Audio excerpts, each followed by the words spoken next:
मदनी ज़िंदगी के मुअज़्ज़ज़ दोस्तों, अस्सलामु अलैकुम।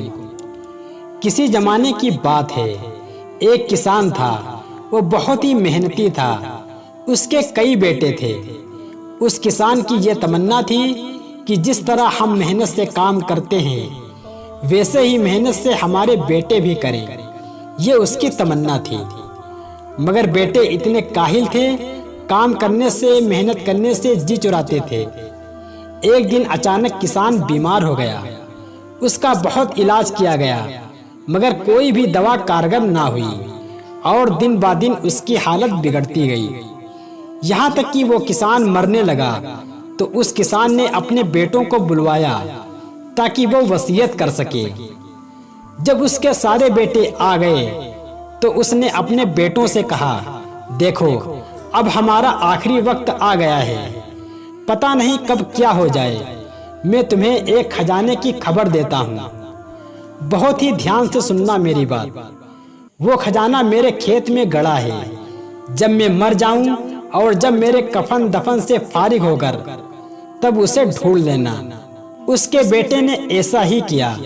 जब वो किसान मर गया तो उसका कफन दफन करके वो सारे भाई खेत में चले गए और उसमें हल चलाना शुरू किया। हल चलाते चलाते काफी गहरी जमीन खोद डाली, मगर उनको खजाना नहीं मिला। बहुत परेशान हुए। किसान के बेटे पसीने पसीने हो गए। बहुत ही मायूसी से एक दूसरे का मुंह तकने लगे। आखिरकार उनके दिमाग में एक तरकीब आई, क्यों ना इस जमीन में बीज बो दे। लिहाजा किसान के बेटों ने ऐसा ही किया। उस खेत में बीज बो दिए। कुछ दिनों बाद उन बीजों से पौधे निकले और खूब फले फूले।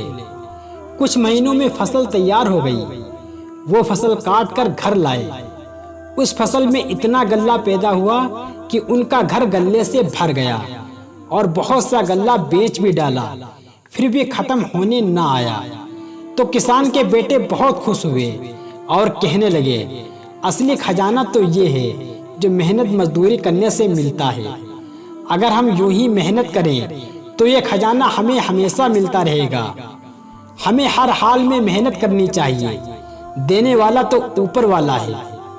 वो मेहनत करने वालों को बहुत कुछ देता है।